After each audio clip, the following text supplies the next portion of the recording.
the soul is distinct from the body. Avicenna. Avicenna, also known as Ibn Sina, is the most important philosopher in the Arabic tradition, and one of the world's greatest thinkers. Like his predecessors, Al-Kindi and Al-Farabi, and his successor, Averroes, Avicenna self-consciously marked himself out as a philosopher rather than an Islamic theologian, choosing to follow Greek wisdom and the path of reasoning and proof.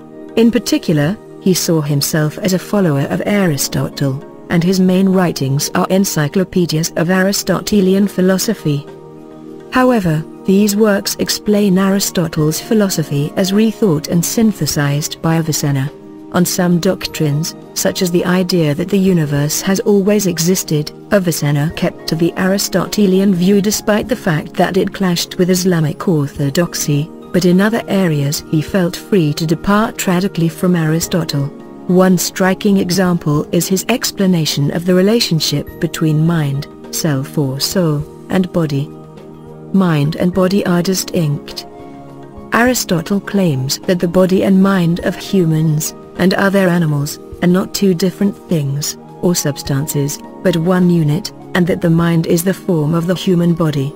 As such, it is responsible for all the activities a human being can perform, including thinking.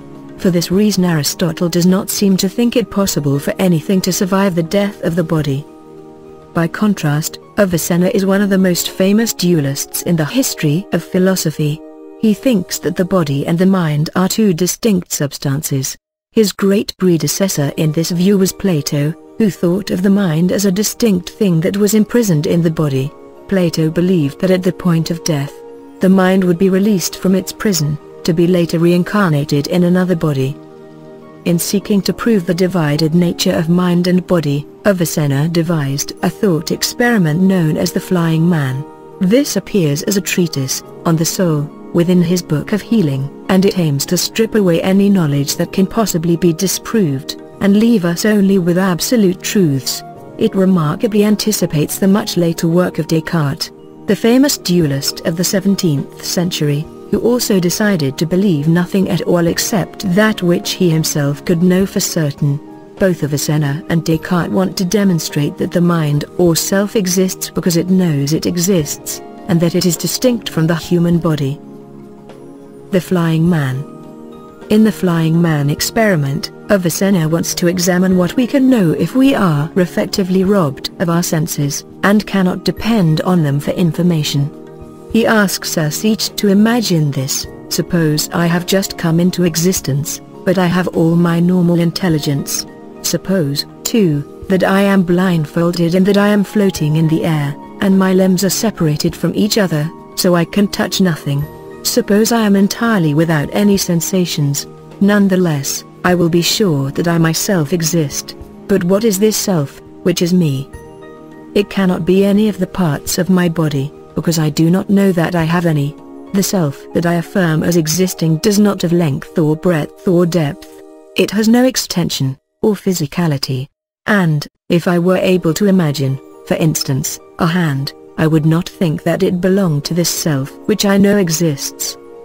It follows from this that the human self, what I am, is distinct from my body, or anything physical.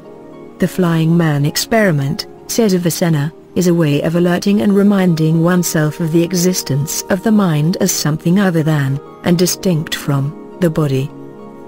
Avicenna also has other ways to show that the mind cannot be something material. Most are based on the fact that the type of intellectual knowledge the mind can grasp cannot not be contained by anything material. It is easy to see how the parts of physical, shaped things fit with the parts of a physical, shaped sense organ. The image of the wall that I see is stretched over the lens of my eye, each of its parts corresponding to a part of the lens. But the mind is not a sense organ. What it grasps are definitions, such as man is rational, mortal animal. The parts of this phrase need to be grasped at once, together. The mind therefore cannot be in any way like or part of the body. The immortal soul. Avicenna goes on to draw the conclusion that the mind is not destroyed when the body dies, and that it is immortal. This did not help to make his thinking more palatable to Orthodox Muslims, who believe that the whole person, body and mind, is resurrected and enjoys the afterlife. Consequently, Avicenna was attacked in the 12th century by the great Islamic theologian Al-Ghazali, who called him a heretic for abandoning the central Islamic tenet of the resurrection of the dead. But in the same century Avicenna's work was also translated into Latin, and his dualism became popular among Christian philosophers and theologians. They liked the way his interpretations of Aristotle's texts made them easily compatible with the idea of an immortal soul. The indubitable self. Some 200 years later, in the 1250s, Thomas Aquinas championed a more faithful interpretation of Aristotle, in which the mind and body are much more closely tied together, and his views were widely accepted by the theologians of the 16th and 17th centuries. But in 1640 Descartes returned to a dualism that was nearer to Plato's than Aristotle's, and his argument for it was very like Avicenna's. Descartes imagines that there is a demon who is trying to deceive him about everything on which he might possibly be deceived. The one thing that he cannot be deceived about, he realizes, is that he exists. This self is exactly the self which Avicenna's flying man is sure of, when he has no other knowledge. Like Avicenna, Descartes can then conclude that the I, or self, is completely distinct from the body, and that it must be immortal. The ghost in the machine. One very strong objection to the dualism of Avicenna or Descartes is the argument used by Aquinas. He says that the self which thinks is the same as the self which feels sensations in the body. For instance, I do not just observe that there is a pain in my leg, in the way that a sailor might notice a hole in his ship. The pain belongs to me as much as my thoughts about philosophy, or what I might have for lunch. Most contemporary philosophers reject mind-body dualism, largely because of the increasing scientific knowledge of the brain. Avicenna and Descartes were both very interested in physiology, and they produced scientific accounts of activities such as movement and sensation. But the process of rational thinking was inexplicable with the scientific tools of their times. We are now able to explain quite precisely how thinking goes on in different areas of the brain, though whether this means that we can explain thinking without reference to a self is not so clear. An influential 20th century British philosopher, Gilbert Ryle, caricatured the dualist's self as a ghost in the machine, and tried to show that we can explain how human beings perceive and function within the world without resorting to this ghost of a self.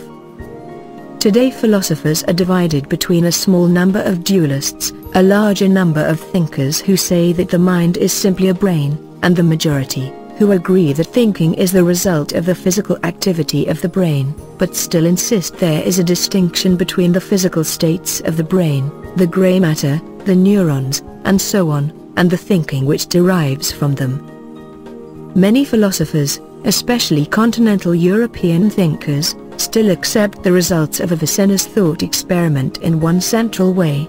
It shows, they say, that we each have a self with a first-person view of the world, the I, that cannot be accommodated by the objective view of scientific theories. Avicenna.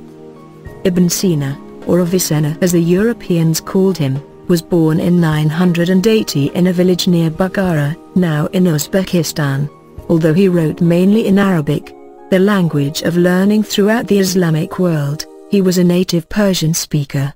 Avicenna was a child prodigy, rapidly surpassing his teachers not only in logic and philosophy, but also in medicine.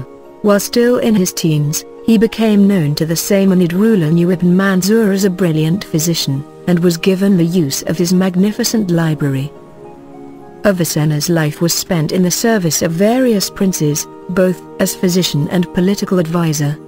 He started writing at the age of 21, and went on to write more than 200 texts, on subjects as diverse as metaphysics, animal physiology, mechanics of solids, and Arabic syntax. He died when his medications for colic were altered, possibly maliciously, while on campaign with his patron Alabama al-Dawla. Key works: c. 1014 20 Book of Healing, c. 1015 Canon of Medicine, c. 1030 Pointers and Reminders.